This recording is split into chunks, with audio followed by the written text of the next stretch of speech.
प्रश्न 14वा याला स्टार केलेला आहे. याचा अर्थ हा परीक्षेदृष्टीने महत्त्वाचा आहे.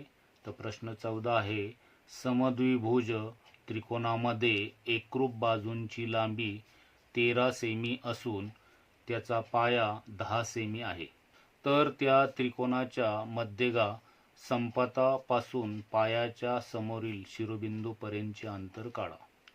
इथे आकृती दिलेली नाही, पण जर आपण ती आकृती काढली तर इथे त्रिकोण ए बी सी हा समद्विभुज म्हणजे दोन बाजूसारखा असणारा जर त्रिकोण घेतला तर इथे ए बी आणि ए सी ह्या दोन बाजू सारख्या घेऊया आपण. तर ह्या दोन्ही बाजूंची लांबी 13 सेमी आणि 13 सेमी आहे आणि खालचा पाया हा 10 सेमी आहे.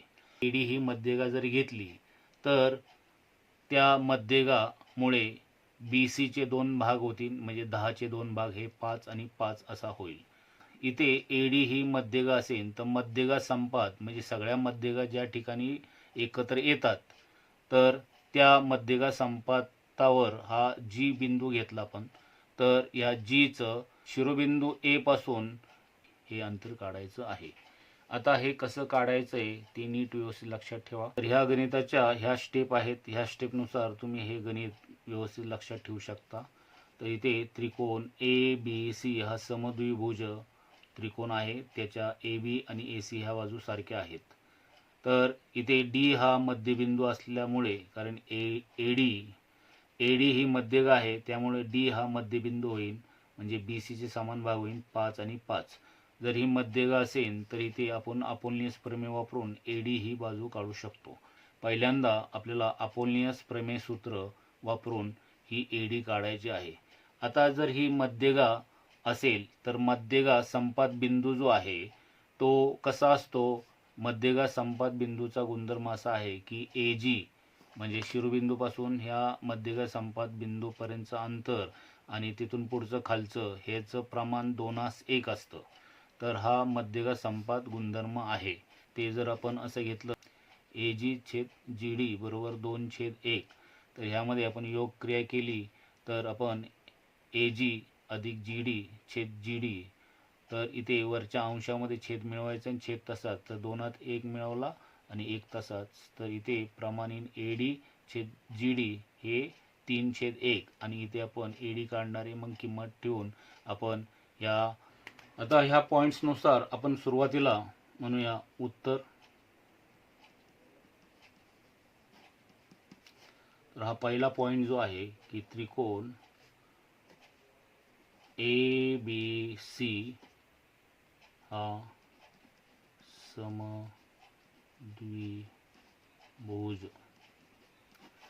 त्रिकोण आहे, हे पक्षात दिलेलं आहे. तर त्याच्या दोन बाजू ए बी जेवढे आहे तेवढी ए सी दिलेली आहे, ती 13, त्याला एकक दिले 13 सेमी. त्यानंतर रेख एडी ही बी सी ची मध्यगा आहे, हे सुद्धा आपल्याला पक्षात दिलेलं आहे. मध्यगा असेल तर एडी ही मध्यगा असेल तर बी सीचे दोन भाग होतील, बी डी बरोबर डी सी बरोबर 1/2 बी सी. मग याच्यामध्ये आपल्याकडे बी सी आहे ती 10 आहे, बे 1 बे, बे 5 10, म्हणजे बी डी बरोबर डी सी बरोबर 5 अशी आपल्याला मिळेल. तर आपण बी डी आणि डी सी याची किंमत 5 मिळवलेली आहे. आता आपण याच्यामध्ये ही मध्यगा जर असेल तर अपोलनियस प्रमेय वापरूया. तर इथे अपोलोनियस प्रमेय सूत्र. तर अपोलनियस प्रमेयामध्ये ए बी वर्ग अधिक ए सी वर्ग, म्हणजे तर त्रिकोणामध्ये पूर्ण बाजू आहेत ए बी आणि ए सी, तर ए बी वर्ग आणि ए सी वर्ग बरोबर 2 मध्यगा ए डी वर्ग अधिक 2, ह्या दोन समान भागापैकी कोणता आहे तर इथे बी डी वर्ग घेऊया आपण. म्हणून ए बीच्या जागी आपण ए बीची किंमत ठेवूया. तर इथे ए बी वर्ग जो आहे त्या जागी आपण 13चा वर्ग आणि ए सी जागी 13चा वर्ग बरोबर 2. ए डी आपल्याला काढायचे आहे, ए डी वर्ग 2. बी डीच्या जागी आपण 5 ही किंमत ठेवूया, 5चा वर्ग. आता आपण ह्या किमती टाकलेल्या आहेत. आता इथे 13चा वर्ग जो आहे तो 169 होतो. इथे 13चा वर्ग 169, 2 ए डी वर्ग 2, 5चा वर्ग पहिल्यांदा करून घ्या 25. आता 169 आणि 169 यांची बेरीज तुम्ही रफ पानावर इथे करू शकता. इथे 169 अधिक 169 हे रफ पान तुम्ही परीक्षेत घ्या आणि त्यावर करा. 9 9 18, हातचाला 1, 6 6 12, 13, हातचाला 1 3, 338. या दोघांची बेरीज 338 आलेली आहे. बरोबर 2 ए डी वर्ग 25ला 2 ने गुणल्यानंतर 50 असे होतील. आता 338 वजा 50 बरोबर 2 ए डी वर्ग. आता 338 मधून 50 घालूया आपण, तर 8तून 0 गेल्यानंतर 8 तसेच राहिले. 3तून 5 जात नाही, इथे हातचा घेतल्या, इथे 13तून 5 गेल्यानंतर 8 राहतील आणि हातचा घेतल्यामुळे इथे 2 राहतील. 288 2 ए डी वर्ग. मग आता ए डी वर्गाची किंमत काढायची असेल तर 288ला 2 ने भागावं लागेल.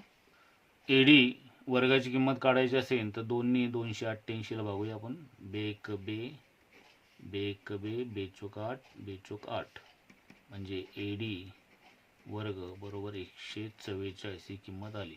आता ए डी फक्त काढायचं असेल तर 144चं वर्गमूळ घ्यावं लागेल.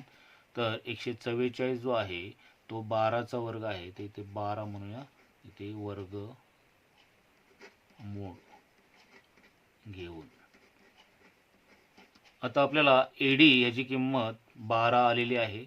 आता जर मध्यगा संपात बिंदू हा जी असेल तर मध्यगा संपात गुणधर्म आपल्याला वापरावा लागेल. म्हणजे इथं म्हणायचं मध्यगा संपात बिंदू जी असेल तर मध्यगा संपात बिंदू गुणधर्म. बिंदू जी हा ए डी ला 2:1 प्रमाणात विभागतो. चं प्रमाण जे आहे इथे ए जी आणि जी डी यांचं प्रमाण 2:1 असं आपल्याला ह्या गुणधर्मावरून मिळेल. म्हणावं लागेल ए जी छेद जी डी बरोबर 2/1. मग यामध्ये आपल्याला योग क्रिया वापरायची आहे. इथे ए जी अधिक जी डी छेद जी डी बरोबर 2 अधिक 1 छेद 1 अशा प्रकारे करायचं आहे. ए जी आणि जी डी च्या जागी ए डी येईन छेद जी डी, 2 आणि 1 3 होईल छेद 1. आता आपण ए डी ही किंमत काढलेली होती 12, ती इथं टाकूया 12 आणि जी डी आपल्याला काढायची आहे बरोबर 3/1. आता आपण याचा तिरकस गुणाकार करूया. याचा तिरकस जर गुणाकार केला तर इथे 12 गुणिले 1 बरोबर 3 गुणिले जी डी. तर इथे जी डी आपल्याला पाहिजे, तर 12 1 12 छेद 3, 3 1 3, 3 चौक 12 म्हणजे जी डी बरोबर 4 आली. याला सेमी एकक देऊ शकता. इथे जी डी बरोबर 4 सेमी आलेली आहे. तर आपल्याला ए जी काढायची असेल तर कशी काढता येईल, तर इथे वरती जे प्रमाण दिलेलं आहे ए जी छेद जी डी बरोबर 2/1, तर याच्यामध्ये आपण किंमत टाकूया.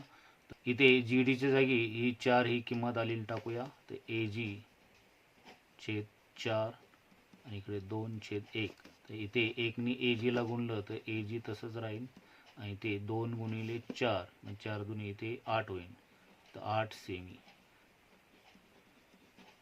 तर इथे शेवटी आपण म्हणूया त्रिकोणाचा मध्यगा संपात पासून पायाच्या समोरील शिरोबिंदू पर्यंतचे अंतर 8 सेमी आहे. अशा प्रकारे याचं उत्तर आपल्याला लिहिता येईल. प्रश्न 15 आहे. समलंब चौकोन ABCD मध्ये रेख AB समांतर रेख DC, रेख BD लंब रेख AD, रेख AC लंब रेख BC. जर AD बरोबर 15, BC बरोबर 15 आणि AB बरोबर 25 असेल तर एरिया चौकोन ABCD किती? यासाठी इथे शेजारी ही आकृती दिलेली आहे. आता ह्या आकृतीमध्ये आपल्याला रचना करायची आहे. बिंदू D आणि बिंदू C मधून AB वर लंबांतर काढूया, म्हणजे इथे लंब टाकूया DP आणि CQ. तर या पद्धतीने हे आपण लंबांतर घेतलेले आहेत. तर हा समलंब चौकोन आहे, त्याच्या DC आणि AB ह्या बाजू समांतर आहेत. तर आपल्याला समलंब चौकोनाचे क्षेत्रफळ जर काढायचं असेल तर त्याचं सूत्र माहीत पाहिजे. तर मुळात समलंब चौकोनाचे क्षेत्रफळ सूत्र आहे 1/2 गुणिले समांतर बाजूंची बेरीज गुणिले उंची म्हणजे लंबांतर. जर आपल्याला एरिया चौकोन ABCD चं क्षेत्रफळ पाहिजे असेल तर 1/2 घेतला आपण, तर याच्या समांतर बाजू AB आहे आणि DC आहे, तर यांची बेरीज आणि गुणिले लंबांतर. जर आपण रचना करून DP आणि CQ हे जर लंबांतर आपण जर याच्यावर टाकलं असेल तर त्यापैकी कोणत्याही एकाची लांबी मिळवावी लागेल. आता आपल्याकडं यापैकी काय आहे, तर इथे AB आहे, या बाकीच्या गोष्टी नाही आहे. तर ह्याचं क्षेत्रफळ आपण काढणार कसं काय? तर हे क्षेत्रफळ जर काढायचं असेल तर पहिल्यांदा DC काढावं लागेल. तर ह्या DCची किंमत मिळवावी लागेल आणि लंबांतरापैकी कोणतंही एक मिळवावं लागेल. हा DC पहिल्यांदा आपल्याला काढायचं असेल तर त्याच्या स्टेप, तर इथे हा पहिल्यांदा ACB हा जर काटकोन त्रिकोण घेतला तर यामध्ये ही 15 दिलेली आणि AB ही 25 दिलेली. यामध्ये पायथागोरस सूत्र वापरून AC पहिल्यांदा काढून घ्यायचे आहे. त्यानंतर ह्याच त्रिकोणाचं आपल्याला क्षेत्रफळ काढायचं आहे. त्यासाठी तुम्हाला हा पाया आहे आणि ही उंची आहे, म्हणजे ह्या काटकोन करणाऱ्या बाजू आहेत. तर इथे पाया BC घ्या आणि AC घेऊन ह्या त्रिकोणाचे क्षेत्रफळ काढा. आता त्याच त्रिकोणाचे क्षेत्रफळ आपल्याला ह्या पद्धतीने काढायचं आहे. जर आपल्याला इथे लंबांतर काढायचं असेल तर इथे AB हा पाया घ्यायचा आहे आणि उंची ही CQ घ्यायची. ते त्रिकोण ABCचं जे क्षेत्रफळ आहे ते क्षेत्रफळ इथं वापरायचं आहे, कारण त्रिकोण तोच आहे, क्षेत्रफळ तेच राहणार आहे, फक्त पाया आणि उंची बदल होणार आहे. तर ह्या पद्धतीने इथे CQ ची किंमत आपल्याला ह्या क्षेत्रफळावरून काढता येईल. आता CQ जेवढा आहे तेवढाच DP आहे, कारण लंबांतर समांतर रेषेमध्ये लंबांतर सारखं असतं. तर इथे हा CQB हा जर त्रिकोण घेतला तर याच्यामध्ये आपण इथे CQ ची किंमत ठेवली तर इथे BQ ची किंमत काढू शकतो. आता BQ ची किंमत आपण इथे पायथागोरस सूत्राने काढणार आहे. मग BQ जेवढी येईल, ही BQ जेवढी येईल तेवढीच AP येईल, कारण लंबांतर आणि हे सारखं असल्यामुळे ह्या काटकोन त्रिकोणामध्ये इथे BQ जेवढी आहे तेवढी AP येईल. तुम्ही ते काढू शकता. मग इथे PQ काढायचे आहे, दरम्यानचा संबंध वापरायचा, AB दिलेले आहे त्यावरून आपण PQ काढू शकतो. मग PQ हा जो आतमधला जो चौकोन आहे, एकतर तो चौरस असेल किंवा आयत असेल, ते जे 90 अंशाचे कोन असतील तर त्याच्या समोरासमोरच्या बाजू सारख्या असणार आहे. तर PQ जेवढी आहे तेवढी DC येईल. मग DC आपल्याला ह्या पद्धतीने मिळेल. मग इथे या समलंब चौकोनाचे क्षेत्रफळ काढता येईल. तर ह्या चौकोनाचे क्षेत्रफळ काढण्याच्या ह्या स्टेप आहेत, ह्या स्टेप आपल्याला एक एक करून वापरायचे आहेत आणि ह्या पद्धतीने हे क्षेत्रफळ काढायचं आहे. तर हे लक्षात ठेवा. तर इथे उत्तर, तर सुरुवातीला आपल्याला जे दिलेलं आहे ते इथे मांडूया. समलंब लंब चौकोन ABCD मध्ये आपल्याला समांतर बाजू दिलेल्या आहेत. रेख AB समांतर रेख DC, त्यानंतर रेख BD लंब रेख AD आणि रेख AC लंब रेख BC. हे सगळं पक्षात दिलेलं आहे, ते पक्षात बघून लिहा तुम्ही. हा DP जो आहे तो लंब टाकलेला आहे, आपण ती रचना केली. रेख DP लंब बाजू AB आणि रेख CQ लंब बाजू AB. हे दोन्ही रचना केली, आपण काढली म्हणा. ही रचना आपल्याला करायची आहे. त्यामध्ये की आपल्याला हा काटकोन त्रिकोण, पहिली स्टेप लक्षात ठेवा. हा काटकोन त्रिकोण घ्या. हे काटकोन त्रिकोण ACB मध्ये कर्ण जो आहे तो AB वर्ग आहे, त्यानंतर AC वर्ग अधिक BC वर्ग. इथे म्हणूया पायथागोरस सूत्र. आता पायथागोरस सूत्रानुसार यामध्ये किमती टाकूया. तर AB ची किंमत 25 आहे, त्याचा वर्ग. AC ची किंमत आपल्याला काढायची आहे, AC वर्ग. BC ची किंमत आपल्याला दिलेली आहे 15 चा वर्ग. आता 25 चा वर्ग आपल्याला माहिती आहे 625, AC वर्ग आणि 15 चा वर्ग 225. आता 625 कडे हे 225 आपण पक्षांतर करूया, म्हणजे इथे 625 वजा 225 बरोबर AC वर्ग राहील. म्हणजेच AC वर्गाची किंमत आपली आली 5तून 5 गेले 0, 2तून 2 गेले 0 आणि 6तून 2 गेले 4. तर इथे 400 ही किंमत आली.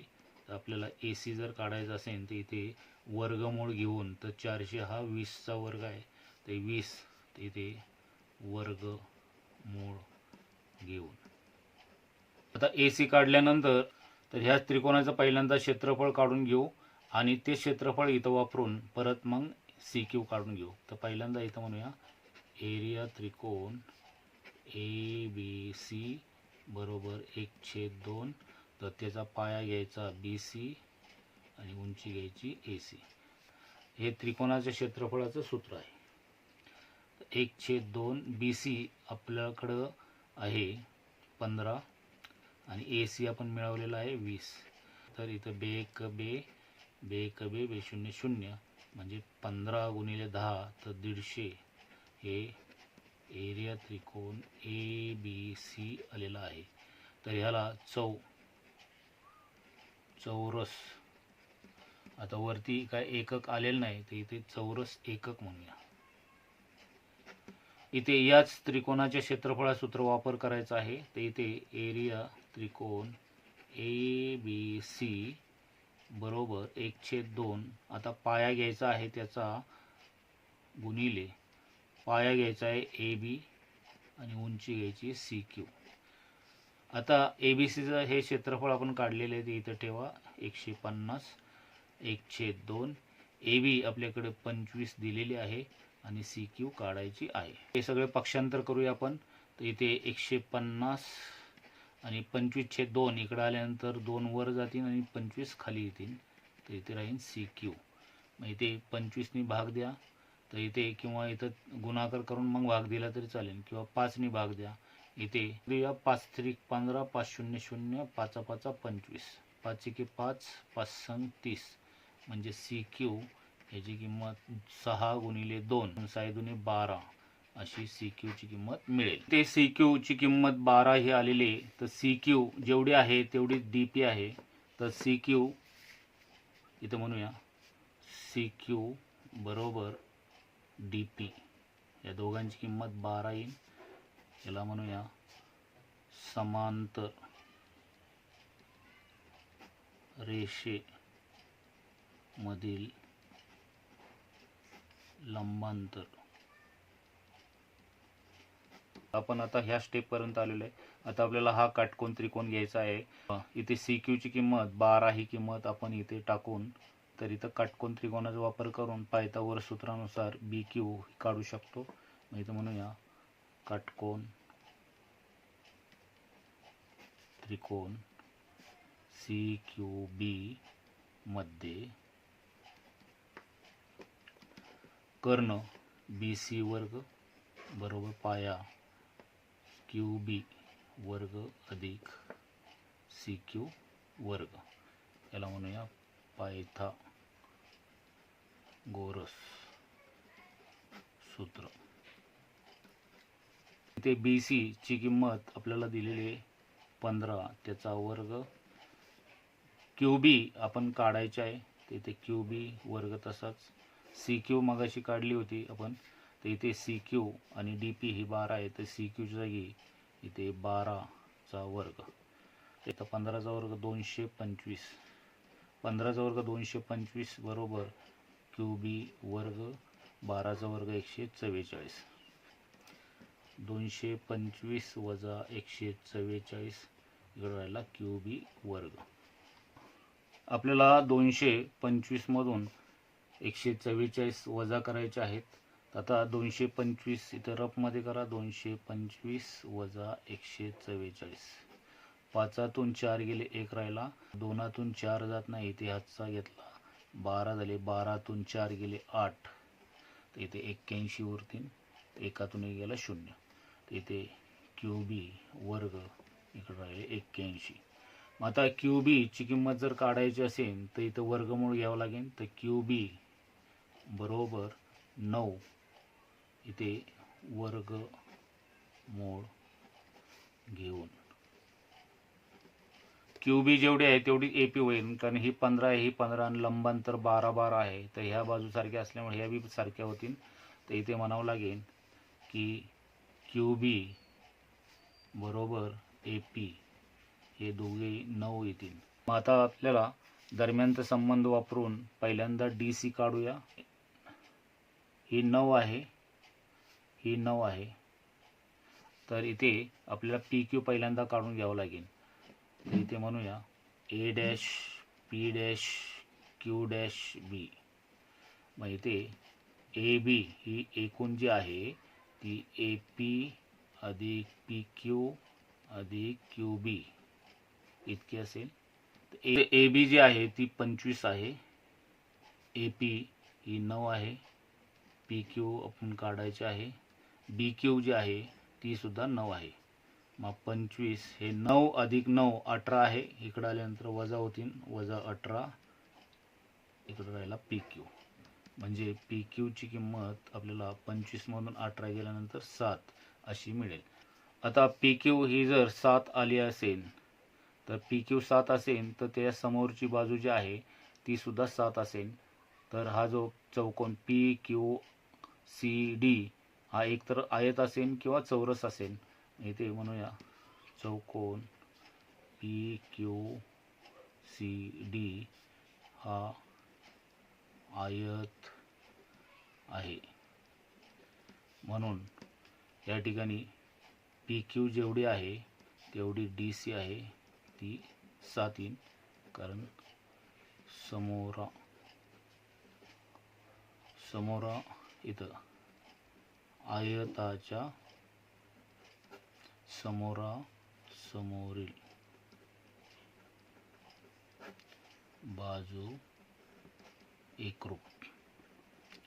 आता आपल्याकडं ज्या ज्या किमती पाहिजे होत्या क्षेत्रफळ काढण्यासाठी त्या सगळ्या किमती आपण मिळवलेल्या आहेत. मग आता इथे ह्या चौकोनाचं क्षेत्रफळ म्हणजे इथे म्हणूया समलंब चौकोनाचे क्षेत्रफळ बरोबर 1/2 समांतर बाजूंची बेरीज गुणिले लंबांतर. लंबांतर म्हणजे उंची. आता आपला समलंब चौकोन कोणता आहे, ज्याचं क्षेत्रफळ आपल्याला काढायला लावलं होतं, तर चौकोन ABCD हा आहे 1/2. तर इथे समांतर बाजू कोणत्या कोणत्या आहेत, तर AB आहे आणि त्यासमोर DC आहे. आता गुणिले लंबांतर दोघांपैकी कोणतंही एक घ्या, इथे आपण QC घेऊया. मग आता इथे ह्या क्षेत्रफळ आपल्याला मिळवायचं 1/2.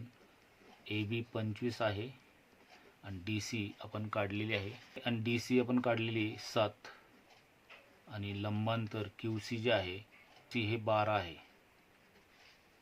आता आपण हे व्यवस्थित सोडूया. बेसंग 12. आता या दोघांची पहिल्यांदा बेरीज करूया.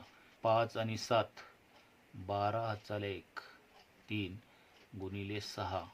तर आता हा गुणाकार आपल्याला करायचा आहे. तर इथं 6 दुने 12 हातचाला 1, 6 18 आणि 1 19, तर 192.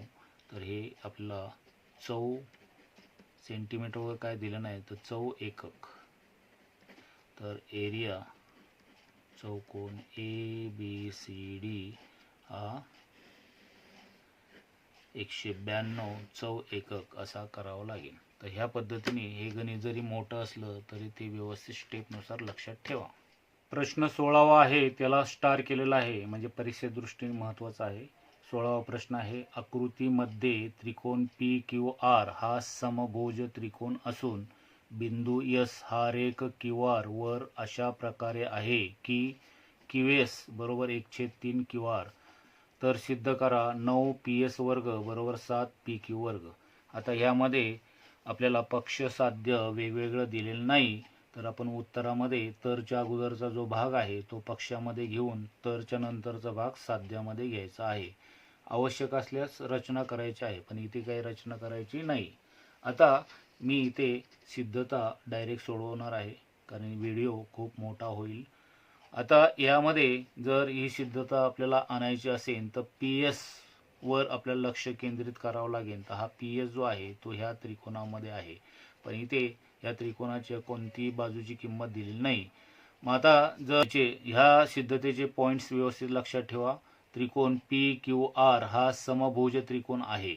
मग समभुज त्रिकोण असेल तर त्याचे गुणधर्म त्याच्यामध्ये येणार आहेत.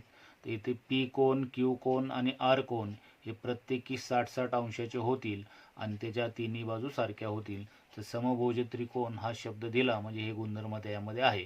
तर इथं PQ जेवढे आहे तेवढी QR आहे, तेवढीच PR आहे. याला विधान क्रमांक 1 म्हणणार आहे आपण. आणि इथे पक्षामध्ये आपल्याला एक गोष्ट दिली, QS बरोबर 1/3 QR. तर ही QR ही QSचा तिसरा भाग आहे. तर इथे तो गुणधर्म जर वापरला आपण तर QS बरोबर 1/3 QR. तर हे पक्षात जर दिलेलं आहे तर इथे दरम्यानचा संबंध जर वापरला आपण Q'-S''T, इथे QST हा जर दरम्यानचा संबंध वापरला तर QT बरोबर QS अधिक ST. तर इथे QSची किंमत जी दिलेली आहे इथं टाकली आपण, तर इथे QTची किंमत तयार होईल. याला विधान क्रमांक 3 देणार आहे. तर हा त्रिकोण PTQ हा 30-60-90चा त्रिकोण असेल तर 30 समोरील बाजू QT ही कर्णाच्या अर्धी आहे, म्हणजे QT ही 1/2 PQ 30 समोरची बाजू. तर ही QTची किंमत जी तयार केलेली ती इथे आपण टाकली. तर QT जागी 1/3 QR अधिक ST आणि इकडे 1/2 PQ. तर आपल्याला इथे याच्यावरून STची किंमत मिळेल. तर STची किंमत PQ/6. तर याला विधान क्रमांक 4 देणार. तर इथे 30 समोरची बाजू त्यानंतर 60 समोरची बाजू PT याची किंमत सुद्धा आपण काढू शकतो. तर PTची किंमत आपण मिळवणार आहे. मग आपल्याला महत्त्वाचं PS कडे जायचं आहे, म्हणजे ह्या त्रिकोणामध्ये जायचं आहे. ह्या त्रिकोणामध्ये आपण PTची किंमत आणि STची किंमत मिळवणार आहे. तर पायथागोरस प्रमेयानुसार मग PS वर्ग असं सूत्र वापरून ह्याचा शेवट करणार आहोत.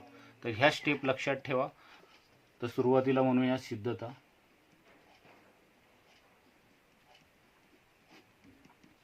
तर इथे त्रिकोण PQR हा समभुज त्रिकोण आहे. आता हे आपल्याला पक्षात दिलेलं आहे. हा जर समभुज असेल तर त्याच्या सगळ्या बाजू सारख्या असणार आहे. तर इथे पी क्यू बरोबर पी क्यू जेवढी आहे तेवढी क्यू आर आहे, तेवढीच पी आर आहे. याला विधान क्रमांक 1 म्हणूया आपण. तसेच कोन पी बरोबर कोन क्यू बरोबर कोन आर हे प्रत्येकी 60 अंशाचे. हे विधान क्रमांक 2. हे समभुज त्रिकोण असल्यामुळे हे गुणधर्म त्यामध्ये येतील. क्यू एस बरोबर 1/3 क्यू आर हे आपल्याला पक्षामध्ये दिलेलं आहे. इथं आपण पक्ष म्हणूया. आता Q dash S dash T, तर इथे Q dash S dash T हा दरम्यानचा जर संबंध वापरला तर इथे क्यू टी बरोबर क्यू एस अधिक एस टी. आता यामध्ये आपण ही किंमत जी पक्षामध्ये दिलेली आहे ती इथे टाकूया. त्याला विधान क्रमांक 3 म्हणूया. इथे क्यू एस बरोबर 1/3 क्यू आर ही जी किंमत दिली होती ती विधान क्रमांक 3 म्हणूया. ते पक्षात दिलेलं आहे. आता ह्याच्यामध्ये ती किंमत टाकायची आपल्याला. तर क्यू टी तशीच ठेवूया. क्यू एसच्या जागी आपण 1/3 क्यू आर अधिक एस टी याला विधान क्रमांक 4 म्हणूया. हे आपण बदल केला विधान 3 वरून. त्रिकोण पी टी क्यू चा जर विचार केला तर इथे समभुज त्रिकोणाचे प्रत्येक कोन 60 अंशाचे आहेत आणि हा इथे 90 अंशाचा असल्यामुळे इथे लंब टाकलेला आहे. तर इथे हा 90 हा 60 म्हणजे हा 30 आहे. म्हणजे त्रिकोण पी टी क्यू हा 30-60-90 चा त्रिकोण होईल. तर ह्या आपण पॉईंटमध्ये यायचं आहे. त्रिकोण पी टी क्यू चा जर विचार केला तर हा 30-60-90 चा काटकोन त्रिकोण आहे. विधान क्रमांक 2 वरून म्हणू शकतो. विधान 2 वरून इथे क्यू टी जी आहे ती 30 समोरची बाजू आहे आणि पी टी जी आहे ती 60 समोरची. तर आपण पहिल्यांदा 60 कोणासमोरची बाजू काढूया. इथं म्हणूया 60 कोना समोरील बाजू बरोबर √3/2 गुणिले कर्ण. आता 60 कोणासमोरची बाजू कोणती आहे तर पी टी आहे. पी टी बरोबर √3/2 आणि कर्ण त्याचा जो आहे तो पी क्यू आहे. तर अशा प्रकारे आपल्याला पी टीची किंमत √3/2 पी क्यू अशी मिळेल. त्याला विधान क्रमांक 5. आता 30 कोणासमोरची बाजू तयार करून घेऊ. तर 30 कोना समोरील बाजू बरोबर 1/2 गुणिले कर्ण, कर्णाच्या निमपट. तर 30 कोणासमोरची बाजू आहे क्यू टी. तर इथे क्यू टी बरोबर 1/2 आणि कर्ण आहे पी क्यू. क्यू टी ची विधान क्रमांक 4 मध्ये किंमत तयार करून घेतलेली 1/3 क्यू आर अधिक एस टी ही किंमत ह्या क्यू टीच्या जागी ठेवायची आहे. 1/3 क्यू आर अधिक एस टी बरोबर पी क्यू छेद 2. ते विधान 4 वरून. आता इथे आपण एस टी ची किंमत तयार करूया. आता इथे एस टी ची किंमत तयार करायची असेल तर इथे पी क्यू छेद 2 आणि 1/3 क्यू आर आहे. तर इथे क्यू आर छेद 3 आपण पक्षांतर केला तर तो वजा होईल, वजा क्यू आर छेद 3. एस टीची किंमत तयार होईल एस टी बरोबर, इथे छेद सारखे नाहीत म्हणून इथे खाली छेदांचा गुणाकार, इथे एस टी बरोबर पी क्यू छेद 2 वजा क्यू आर छेद 3. एस टी याची किंमत जर काढायची असेल तर खाली छेदांचा गुणाकार करावा लागेल आणि वरती तिरकस गुणाकार करावा लागेल. इथे 2 गुणिले 3, 3 दुणे 6, वरती तिरकस गुणाकार 3 पी क्यू वजा 2 गुणिले क्यू आर, तर 2 क्यू आर. विधान क्रमांक 1 मधून क्यू आर जेवढे आहे तेवढीच पी क्यू आहे म्हणून क्यू आरच्या जागी आपण पी क्यू घेऊया. इथे एस टी बरोबर इथं 3 पी क्यू तसे ठेवूया आपण,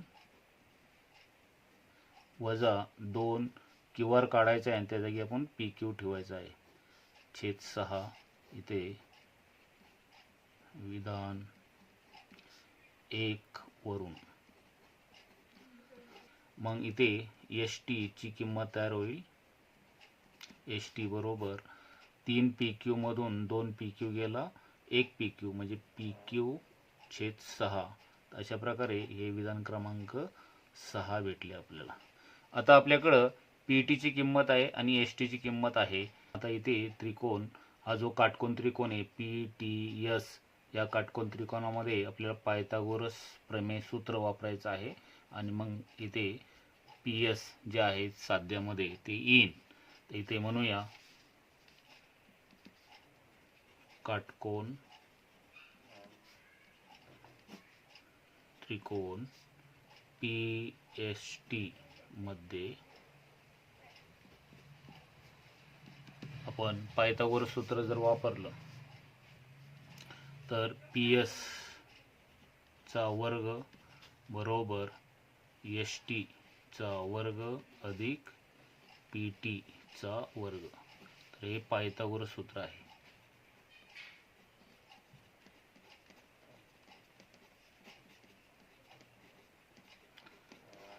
आपल्याला साध्यापर्यंत पोहोचायचं असेल तर हा पी एस वर्ग तसा ठेवूया. फक्त इथे एस टीच्या जागी विधान क्रमांक 6 मधून आणि पी टी जागी विधान क्रमांक 5 मधून त्याच्या किमती ठेवा. तर इथे एस टीच्या जागी आपण पी क्यू छेद 6 अशी किंमत ठेवली, त्याचा वर्ग अधिक पी टीच्या जागी विधान क्रमांक 5 मधून √3/2 पी क्यू कंसाचा वर्ग. तर इथे आपल्याला म्हणावं लागेल विधान 5 आणि 6 वरून. तर हा बदल व्यवस्थित लक्षात ठेवा. आता पी एस वर्ग बरोबर इथे पी क्यू छेद 6 कंसाचा वर्ग आहे, इथे कंसात जेवढी पद असेल त्याचा वर्ग करा.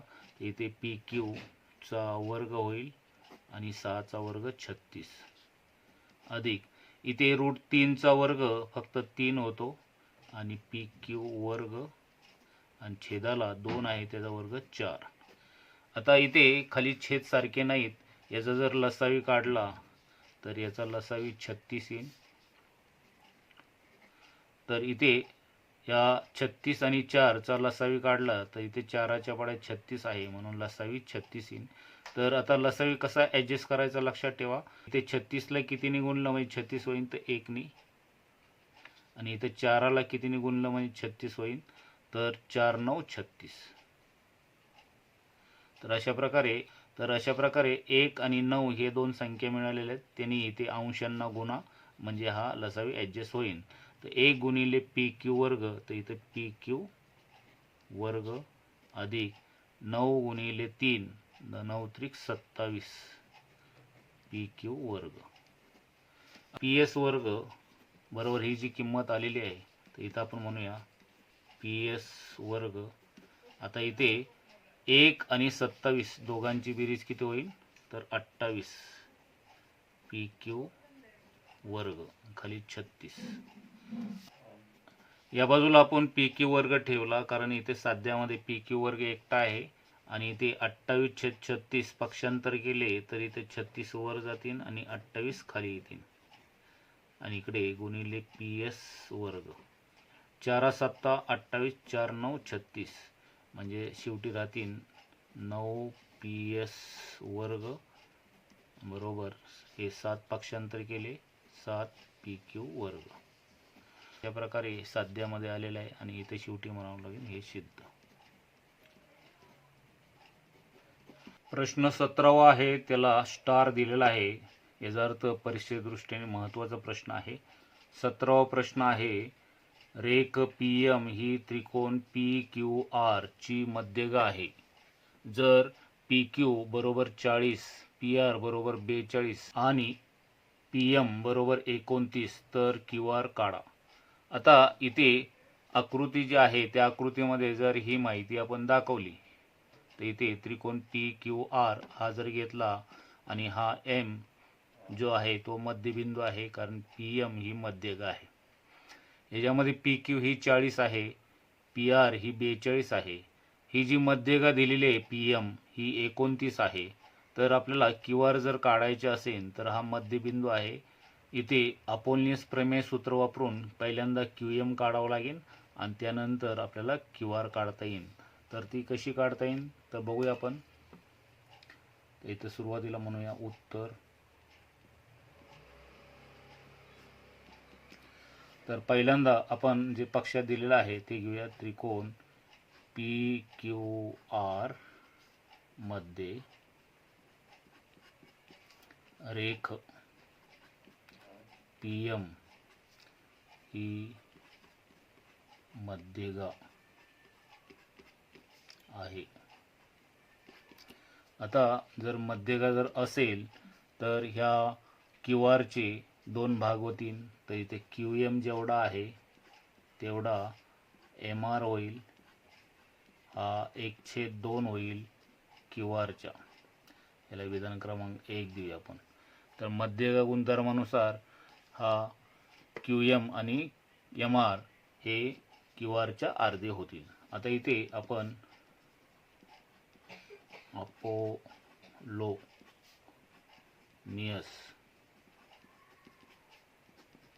प्रमेय सूत्र.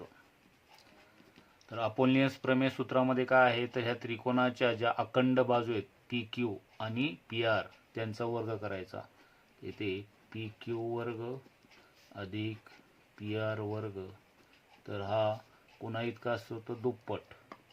मध्यगा घ्या PM वर्ग अधिक दुप्पट, हे जे 2 समान भागापैकी कोणता एक भाग, तर इथे आपण QM वर्ग म्हणूया. तर ह्यामध्ये ज्या किमती दिलेल्या आहेत त्या इथे टाका. इथे PQ ची किंमत इथे 40 दिलेली आहे, तर इथे 40चा वर्ग अधिक PR ची किंमत 42 दिलेली आहे, तिथे 42चा वर्ग बरोबर 2/29चा वर्ग अधिक 2 QMचा वर्ग. आता यामध्ये 40चा वर्ग करताना 4चा वर्ग 16 आणि एका शून्याचा वर्ग 2 शून्य अधिक 42चा वर्ग जर करायचा असेल तर तुम्हाला 42चा 2 वेळा गुणाकार करून करू शकता, किंवा झेंडे अकॅडमीचे व्हिडिओ बघा, त्यामध्ये वर्ग कसे करायचे ते तुम्हाला शॉर्टकटमध्ये सांगितलेले आहेत. तर तो गुणधर्म वापरून करू शकता, किंवा इथे वर्ग जर पाठ असतील तर ते इथं करूया. इथे 42चा वर्ग म्हणजे 42 गुणिले 42 ही साईडला करा. तर इथे मी डायरेक्ट लिहितो 42चा वर्ग 1764 होतो. तर 42चा वर्ग 1764 आहे बरोबर 2/29चा वर्ग 841 अधिक 2 QM वर्ग. आता ह्या 1600 मध्ये 1764 यांची बेरीज करायची. तर इथे 4 6 7 आणि 6 13 हातचाला 1 आणि 1 2 आणि 1 3, तर 3364. त्यानंतर 2नी 841ला गुणूया. 2 गुणिले 1 1 बे, तर 2 गुणिले 4 4 2 8 आणि 8 2 16 अधिक 2 QM वर्ग. आता यामध्ये जर तुम्ही प्रत्येक पदाला 2नी भागलं तरी चालेल. तुम्हाला पूर्ण करायचे असेल तर 3364 कडं हे 1682 आणा बरोबर 2 QM वर्ग. आता यांची वजाबाकी इथे रफ पानावर करा. तर 3364 मधून 1682 वजा करूया. आता ही वजाबाकी तुम्हाला करताना 4तून 2 गेले, 2 राहिले, 6तून 8 जात नाही, हातचा आला इथे 2 राहतील, इथे 16 झाले, 16तून 8 गेले 8, त्यानंतर 2तून 6 जात नाही, परत इथे 2 राहिले, इथे 12 झाले, 12तून 6 गेले 6 आणि 1 म्हणजे राहतील परत 1682 बरोबर 2 QM वर्ग. आता आपल्याला QM ची किंमत जर काढायची असेल तर QM वर्ग इथे एकटात ठेवूया, 2 इथे गुणिले आहेत, इकडे आणल्यानंतर भागिले होतील, तर भागिले 2, तर इथे बेनी तर इथे बेनी भाग देऊया, बे एक बे, बे 8 16, बे 4 8, बे 1 बे, म्हणजे QM वर्ग बरोबर 841. तर मगाशी आपण 841 हा कशाचा वर्ग आहे तो केला होता, तर इथे 29चा वर्ग 841 आहे, म्हणून इथे QM बरोबर 29 इथे म्हणावं लागेल वर्गमूळ घेऊन. तर QM ची किंमत मिळाली. आपल्याला QR ची किंमत काढायची असेल तर विधान 1 मधून म्हणावं लागेल, तर QM बरोबर 1/2 QR इथे विधान 1 वरून. आता यामध्ये आपल्याकडे QM ची किंमत आहे ती इथे ठेवूया 29 आणि हा 2 इथे छेदाला आहे, इकडे आल्यानंतर गुणिले होईल QR. तर अशा प्रकारे आपल्याला QR ची किंमत मिळेल. इन 2 नी 29 ला गुणल्यानंतर 2 गुणिले 9, 9 दुने 18, हातचाला 1, 2 गुणिले 2 तर 2 दुने 4 आणि 1 5.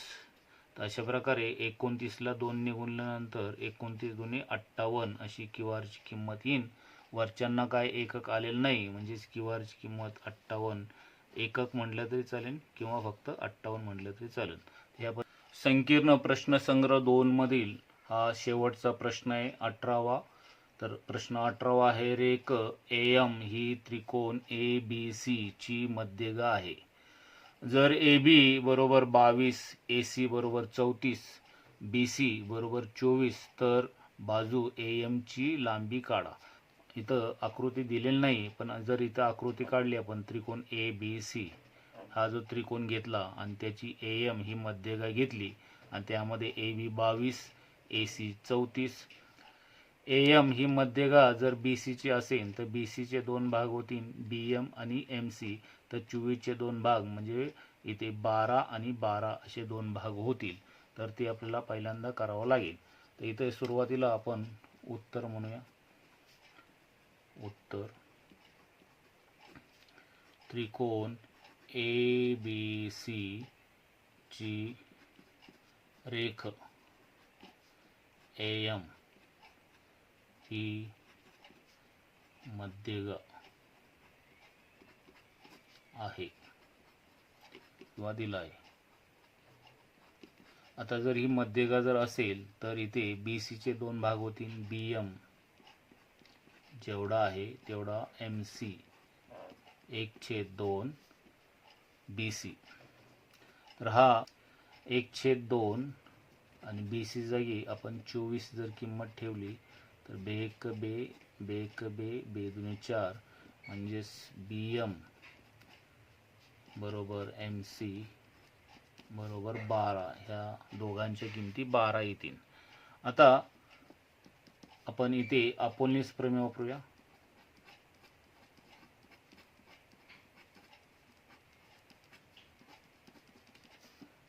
प्रमेय सूत्र लागेल AB वर्ग अधिक AC वर्ग बरोबर दुप्पट मध्यगा AM वर्ग अधिक दुप्पट, या दोघांपैकी कोणतीही एक घ्या, BM वर्ग म्हणूया आपण, BM वर्ग. आता यामध्ये आपल्याला किमती टाकावं लागतील. तर AB च्या जागी आपण 22 ही किंमत ठेवूया, AC जागी 34 ही किंमत ठेवूया. 2 AM तुम्हाला काढायचे आहे अधिक 2 BM आपली 12 आलेली आहे, तर इथं 12चा वर्ग. 22चा वर्ग 484 असतो, अधिक 34चा वर्ग, इथे 34 गुणिले 34 हे दोनदा करून तुम्ही बघा, तर इथे 1156 हा 34चा वर्ग आहे. 2 AM वर्ग तसाच, अधिक 2 12चा वर्ग 144. हे वर्ग पाठ व्यवस्थित करा, नाही तर इथे दोनदा गुणाकार करून सुद्धा तुम्ही करू शकता, तर तुमचा त्यामध्ये वेळ जाईल. पाठ केले तर तो वेळ वाचेल. आता आपण या दोघांची बेरीज करूया. इथे 4 आणि 6 10 झाले, हातचाला 1, 6 हातचाला 1, 5 आणि 1 6 झाला, 6 आणि 8 14, हातचाला 1,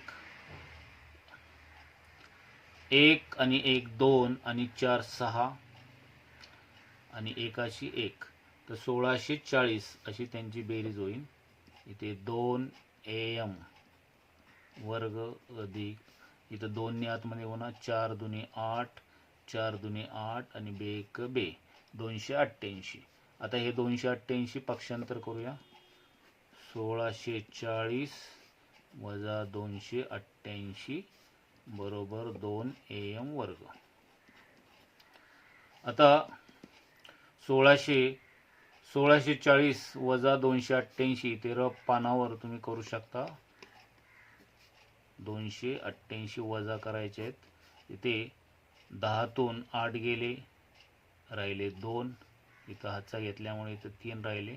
3तून 8 जात नाही, परत हातचा घेतला, इथं 5 राहिले, इथं 13 झाले. 13तून 8 गेले, राहिले 5. त्यानंतर 5तून 2 गेले, राहिले 3 आणि 1, तर इथे 1352 ही किंमत येईल. इकडे 2 AM वर्ग.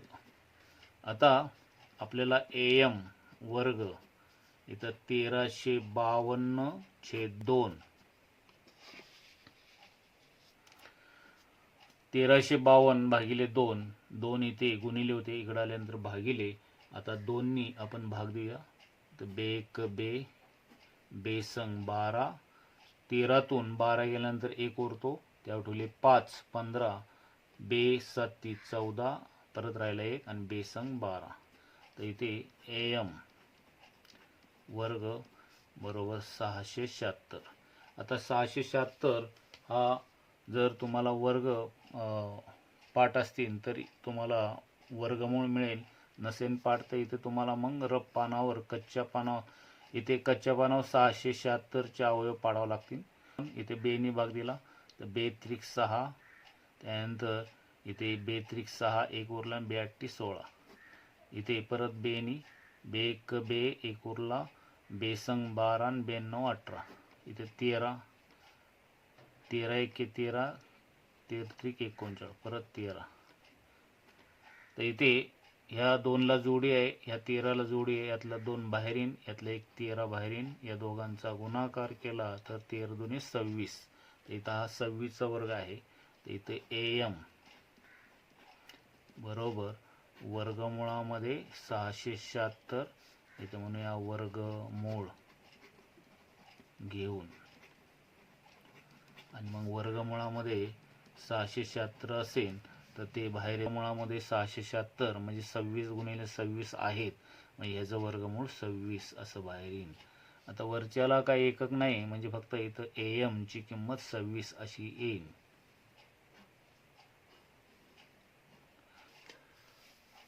झेंडे अकॅडमीचे शैक्षणिक व्हिडिओ आवडले असेल तर लाईक करा, सबस्क्राईब करा, नोटिफिकेशनसाठी बेल आयकॉन दाबण्यासाठी विसरू नका. धन्यवाद.